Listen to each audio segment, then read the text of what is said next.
There are experiments to show how water does not respond the same way to every person who approaches it. To handle water, almost everything that people call as normal life is generally handled. Have you seen the Jivarasam? You put this in your house and consume this water on a daily basis, you will not get into chronic ailments.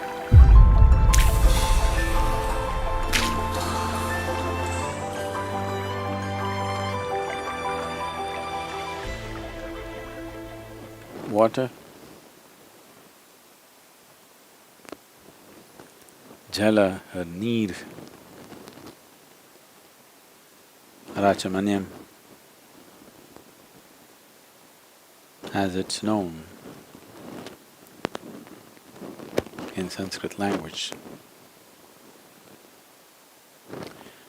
In many ways, water is fundamental or among the most important ingredient of physical aspect of the life-making process. Today, a lot is being said in scientific terms about how water is fundamentally life-making, not just as an ingredient,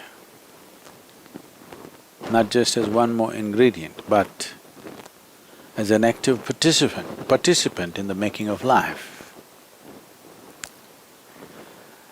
This is something always many cultures in the world have been aware of,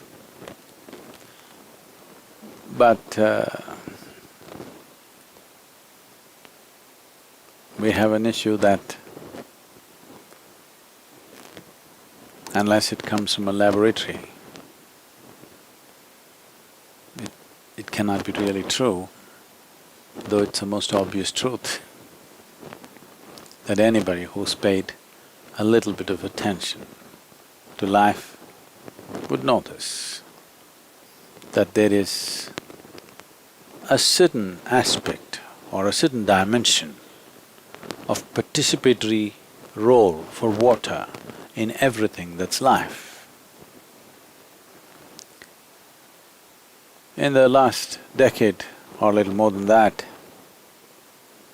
much is being said in modern scientific language as to how water has both memory and intelligence of its own. It is not just reacting to various things happening around it, it is responding. And water's response to different inputs is different. There are experiments to show how water does not respond the same way to every person who approaches it. So if the water does not respond well to you, you're a done case. Over 72% of your very physical body is water. If the water doesn't behave well with you, you're done. Your physical life is going to be a horror story in so many ways. You can be vaccinated for every disease there is and there isn't, but your physical life is going to be a horror story because water does not respond well to you. Why wouldn't water respond well to you?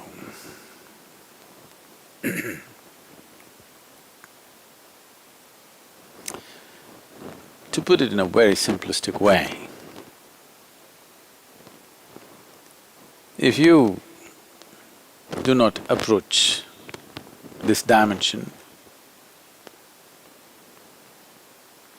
consciously or unconsciously,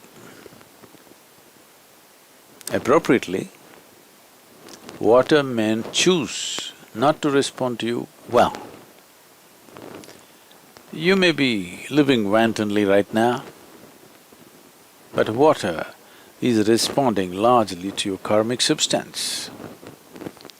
The fundamental reverb that you're setting forth, based on that, accordingly it'll respond. So, if we find that somebody has this issue of the very water, which is nearly 2/3 of our body, or more than 2/3 of our body, nearly 3/4 of our body, is not behaving well within us and just about everything is going wrong with the system, then water-based kriyas and karmas are done so that you make friends with water. Because if you're not friends with food, you can still manage, it's only 12%. But if you're not friends with water, physical life is going to be a horror story. So to keep this relationship between the water that's around us and the water that's within us and the water that has to come into us today, to keep a good relationship, to keep that kind of relationship, that even if it's dirty water, once it enters you, it'll dance in joy. If you keep your situation like that, physical health, your physical life on all levels is well taken care of. It's not that air, fire, earth, not important, it's important. But in sheer volume, water wins. Most nations turning democratic majority, you know the value of majority. And among the ingredients, leaving the akash, which is of a completely different nature, among the four, water has a more active role, more participatory role compared to the other elements. What does this mean in our day-to-day life? What does this mean in our process of creating health, well-being, intelligence, agility, and the spiritual possibility? What does it mean? What it means is, you can either float on the water or you can drown. That's what it means. The same water can take you places. The same water can drown you. So, the dimension of water, much has been said in recent times, and we know that we can change the molecular composition of water with any kind of reverb or vibration. The way the water structures itself, the way the molecular structure changes so rapidly, and water has almost like how human body has cells. Water has its own cellular structure, and this cellular structure can change with even smallest inputs of vibration. Vibration can come in the form of touch, in the form of thought, emotion, a look, or an utterance of a sound, a mantra, or just the presence, or if one is meditative, It's a known thing.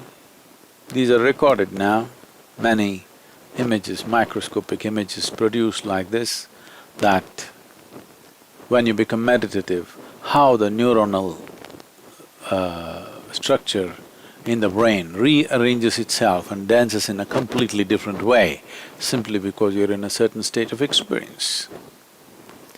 When you're joyful, how the neuronal structure is. When you're peaceful, how it is. When you're blissful, how it is. When you're stressed or anxious or angry, how it is. All these things have been recorded now. Something very similar to what happens in human brain happens in water for every input that is put into it. When I say input, not chemical input, not physical input, just a thought or an emotion can change the molecular structure of the water in a dramatic way. Different bodies of water are responding in different ways for the same inputs.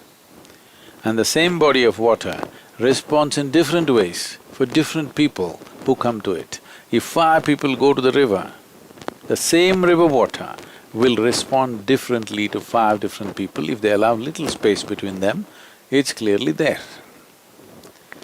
So, we are dealing with such an intelligent liquid. If they've gone to the extent of saying that water is the most malleable computer on the planet. So an enormous amount of systems were established in day-to-day life as to how to treat water. Largely lost, but still a bit traditionally, people who are conscious of certain things and those who are little orthodox, even without knowing why they're doing it, many of them are doing the right things. If you walk into a traditional South Indian home, even today, the water is kept in a certain way. It has to be in a metal pot, preferably copper or brass or some alloy of copper. And you will see they will keep a lamp, they will have sacred ash smeared on it, a flower on top of it. Here it is. In America there's no flower, but in India always there'll be a flower on top of it. Because water needs to be happy. If you should not turn into a horror, life is… I don't know, sometimes you might have been, many of you, but I think once a month everybody should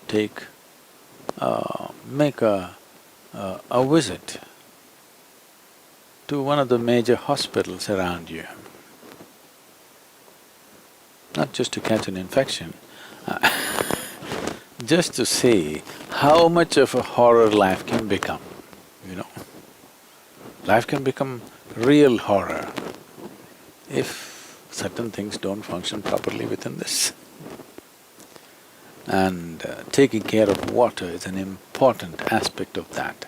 So, every day how you drink the water means, well, even today in our house they do it, and many homes they still do it. Of course, many people have shifted to plastic bottles and plastic purifier machines. Otherwise, in the night, with a little tamarind and turmeric, the vessel is washed, not with soap. And then water is filled up and they put a flower on it, they light a lamp in the night and go to bed. And next day morning they will drink from that. This water is going to behave wonderfully within you. Above all, water is looking at your attitude towards it, being a huge presence on the planet. Over 70% of the planet itself is water. Our idea of life springs from water. If we are looking for life in any planet, we are only first looking for water because the basic elements which make life, I'm not talking about the 5 elements, the basic element from the chart, you know, what do you call this? From the periodic chart if you take, it's only a matter of 6 to 8 elements which are playing a major role in the life-making process. Carbon is a major thing. Of course, we think carbon is poison now, but we're all carbon, okay? Everything that's life is largely carbon. Carbon, hydrogen, phosphorus and oxygen, what's the other ones? Nitrogen a little bit. No, not really oxygen. Just these things and maybe one or two more. These are the things which in play with water generate life. So all the life-making material, fundamental physical life that happens on this planet are actively engaged with water, otherwise they cannot by themselves do anything. Experiments have been conducted where these elements, water, a little bit of electricity, life begins to happen in a complete vacuum state. Rudimentary life will start taking shape right there in a vacuum state simply because these ingredients and water and little bit of electrical charge, life begins to happen. Well, it's come a long way with its evolution and everything, but the fundamental composition of life in terms of being almost 3/4 of it being water has not changed. This is true with every life, not just with human life. So the phenomena of water on the planet is indescribably big and complex. It's behaving in so many different ways and accordingly it affects life, makes life or breaks life. So, this play of water in our lives is big. Conducting water in the right manner means largely you've handled your physical life well, largely. The rest of it, very simple, if water is good, earth will be good. Taking charge of air is very simple. So if you just learn a few things, you can take charge of the air as to how it should behave. Mastering fire is a different nature, but it's 4%. With 96% you can manage life. Because you're not… most people are not aspiring to take their life, to tweak it to the highest pitch. They're okay if they don't get into trouble. But that, you don't need 96%. You can easily manage with 60%. You can do pretty good. You can be successful, you can earn a living, you can produce 2 children and send them to the university. All this you can do with 50-60%. The problem only arises when you want to be like a racing machine. You want to be on the edge between physical and non-physical, then you need to gather all your 100%. Otherwise, it doesn't really matter. So I'm saying if you handle water, almost everything that people call as normal life is generally handled. The agility of the body, the agility of your intelligence largely depends on water. As you know, water is the only substance found on this planet which is found in all the 3 states naturally. Solid, liquid and gaseous or vaporous state. But a certain arrangement of its molecules, which is these days being referred as structured water, is almost being recognized as the 4th state of water because the cellular structure or the molecular structure within the water are arranged in a crystalline form. Because of this, a structured water is being referred to today as the 4th state of water. Is a different way of generating energy. You can say,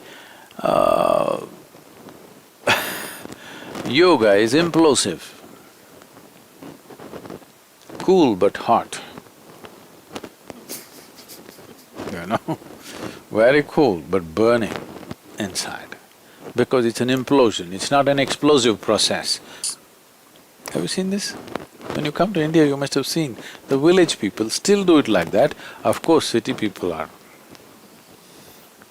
their back broke. Then he said, you could have just told me. The Tusker said, well, I had to make my point. Life is just like this. After things go bad, well, you could have told me, I would have loved water. Somebody should have told me. No, see, life has to make a point, otherwise not everybody gets it. So, in terms of one's spiritual growth, also water is very important. With what kind of memory, with what kind of attitude are we taking the water? I'm talking about the memory and attitude of the water. To create that, you have a responsibility, how to create that. In India, there's a word called teerth. Teerth. You heard Tirtha Kund? Teerth means water with a specific type of memory, with a specific capability to act. So a teerth from a certain kind of temple supposed to do this to you. Teerth from another kind of temple will do something else to you because the water flows over that and it has the memory of the divine. And there are deities in India which are made of 9 types of deadly poisons, a combination of 9 types of deadly poisons. This is called as Navapashana. It's an Indian alchemy where 9 poisons, which each one of them would kill you for a minute dose, but now 9 have combined together and they've made a deity out of it. Every day somebody pours water over that, and that water that comes out, people drink this with traces of those 9 deadly poisons. Because over a period of time the deity wears out and they'll have to prepare a new one. The controversy is going on now because one very famous temple, the deity is all worn out. They should make a new one, but now the new laws, the government's laws does not allow making of a new deity. But this deity is melting away, people have drunk it up. It was made for that purpose. Periodically you must replace it as people drink it up. People should drink up the god. No? Because what is the idea and what is the point? Now I'm getting into trouble. We want to drink the gods, we want to eat them up so that they become part of every cell of our body and happen in a certain way. So teerth and prasad, very important. It's not because you've not eaten at home, you go to temple for that one drop of water or for that one little something that they give you. It's not because you have no food at home or water at home, because you want to take in water which has a certain type of memory, the memory of the divine, so that it functions within you in a certain way. So this science has been elaborated in many, many ways, in many absolutely incredible forms. And some of them are truly miraculous and fantastic, some of them are absolutely filthy. Over a period of time, all these things have happened. But what we are looking at now is water as an element. What can we do with it on a daily basis? See, water is used for everything. If you want to consecrate something, water is an important part of it. In most ancient cultures, whether it is Mesopotamian culture, Egyptian culture, the Jewish culture, India, of course, probably only in India it still lives to a reasonable level. In all the other places it's been wiped out because of whatever influences that have happened in the last few hundred years. Without consecrating the food with water, they wouldn't consume it. Even today, you will see in most homes in India, those who still sit on the floor and eat, first thing is they'll take water, they'll put it around, sprinkle it on the food, then only they eat the food. Because what we consume should become conducive to us even before it enters us. In this, water plays a significant role. How we treat the water, that's how everything else is. There are various aspects to this, how different water bodies have gained reputation over a period of time. For example, Ganga is… now she's internationally famous and she's in lots of trouble. Right now there's a big effort to clean Ganga and put her back into some kind of this thing, but it is a big job. Actually, it's a very simple job, but people like to do big jobs because there's money involved. It's very simple. If you don't let any of the effluents in and give it one season, Ganga will clean herself, nobody need to clean her. Just takes one season. When the flood comes, she'll clean herself up. But they want to clean the river for whatever reason. Anyway, many people, not one or two, thousands of people, millions of people actually have experienced this by being on the banks of Ganga and consuming this water and taking a dip in this water. They have come out of all kinds of ailments. Sundarlal Bahuguna was a great proof of this in his efforts to save Ganga and the Himalayan rivers, which the moment was called as the Chipko moment at one time. I almost went full-time into that moment, but then I got in luck.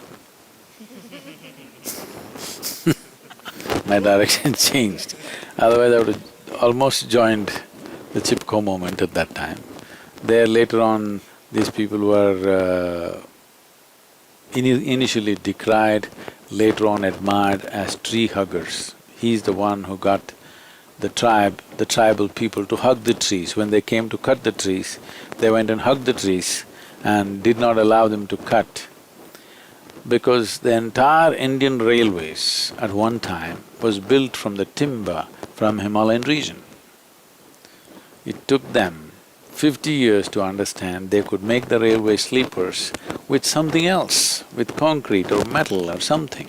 Otherwise, all of them were wooden, because the British used wood. So they continued. The entire Indian railways was made from timber from Himalayan range. That means the whole forest range amounting to maybe 25,000 square miles vanished, but we had railways. So at that time, Sundarlal Bahuguna started a movement and he went there, I forget what's the ailment, he went there with a serious ailment. And he and his wife just lived on the banks of Ganga. Just every day Ganga water consumption and a dip, he just completely came out of that ailment. In my own experience, for 27 years, without a break, every year I went to Himalayas for trekking. I think only last 4 years or 5 years, I took people and then I gave up too much management, and now our Sacred Walks is doing that. Otherwise, all those first 22 or 23 years I went alone, by myself. Many days, just drinking 2 to 3 times Ganga water, no food, nothing. I just trekked every day in the mountains, 18-20 kilometers a day. No food, I was just fine, fully charged up, just drinking this water. Distinctly different, especially beyond Gangotri. If you go and drink the Bhagirathi water, you see it just fires you up. Just 2 handfuls of water, you're done for the day. You're fully on. It just charges you up in such a big way. And even today, this is the only segment of the river which is not going through a turbine. Right now, the Ganga water that comes downstream into the plains has already gone through 3 or 4 turbines. They're generating electricity from this. They could have spared this one river because in many ways it is the very consciousness of India it is symbolically consciousness of India, and above all, the river had very special qualities. This is something that rudimentary idea is H2O is H2O. Wherever you take it, it's same H2O. You're only looking at the physical, chemical properties. There are other dimensions to life. Now science is trying to touch other aspects. After having, leveled out everything, now you're trying to build a mountain from the level land. It's a tough job, and your mountains may collapse very easily because they're built by you. A mountain that's standing for 1,000,000 years has gone through everything that it can go through, and it's standing because everything that can fall off has fallen off largely. So nature has its own way of doing things. These water bodies, I've experienced some water bodies as truly powerful process. It's from my experience of certain natural water bodies which were like, one, you just get into this water, you're like sparkling. Because of that experience, we decided to set up the Chandra Kund and Surya Kund in the ashram. I thought people should have some experience of water, what water does to you.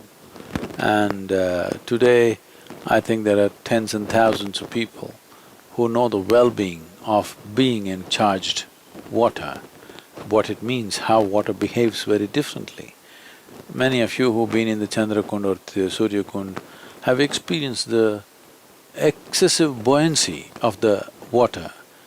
You can check the pH factor, it is just normal. It is not like seawater, it's not Dead Sea where you can walk upon it and whatever. This is just regular water, but you can feel the body becomes far more buoyant in that water simply because of the sheer energy, because of the molecular arrangement has changed so dramatically because of the reverberation which is constantly on. We can create this in our own homes. I'm internationally acceptable way of making a Jivarasam. Have you seen the Jivarasam? So I'm designing and making a Jivarasam which will be internationally acceptable. Right now, what we're making in India is a very powerful Jivarasam, but there is a fetish in the world about certain substances, so we are making another kind of Jivarasam.